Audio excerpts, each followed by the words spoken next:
Épître de Jude, chapitre 1er. Jude, serviteur de Jésus-Christ et frère de Jacques, à ceux qui ont été appelés, qui sont aimés en Dieu le Père et gardés pour Jésus-Christ.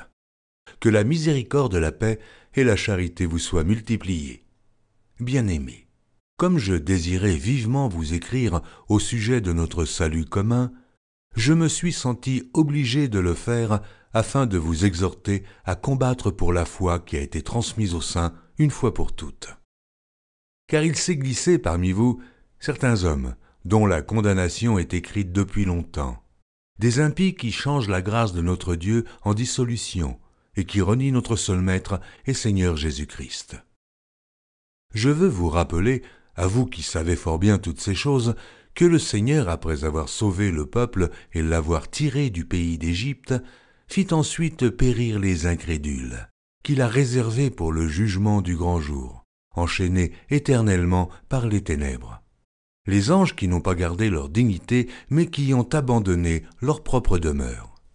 Que Sodome et Gomorrhe et les villes voisines qui se livrèrent comme eux à l'impudicité et à des vices contre nature sont donnés en exemple, subissant la peine d'un feu éternel.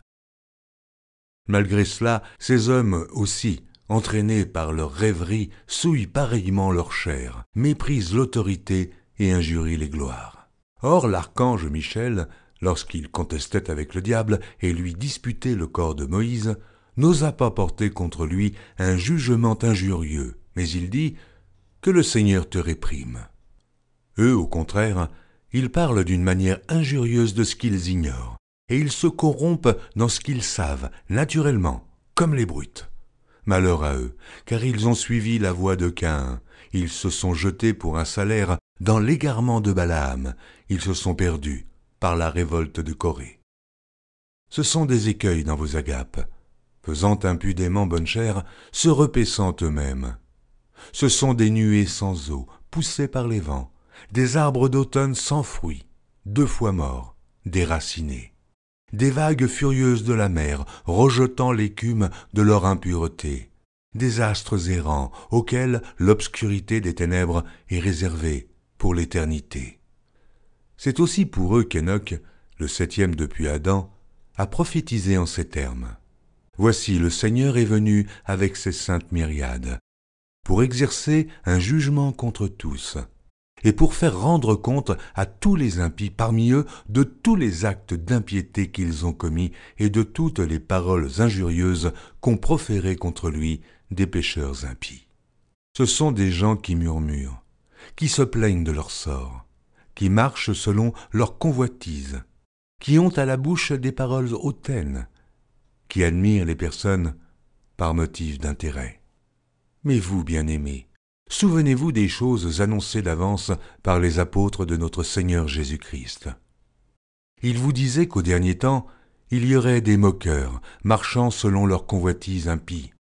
Ce sont eux qui provoquent des divisions, hommes sensuels, n'ayant pas l'esprit.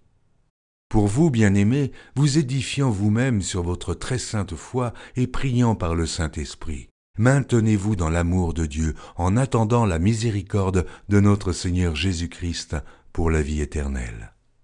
Reprenez les uns ceux qui contestent, sauvez-en d'autres en les arrachant du feu, et pour d'autres encore, ayez une pitié mêlée de crainte, haïssant jusqu'à la tunique souillée par la chair. Or, à celui qui peut vous préserver de toute chute et vous faire paraître devant sa gloire irrépréhensible et dans l'allégresse, à Dieu seul, notre Sauveur, par Jésus-Christ notre Seigneur, soit gloire, majesté, force et puissance, dès avant tous les temps et maintenant, et dans tous les siècles. Amen.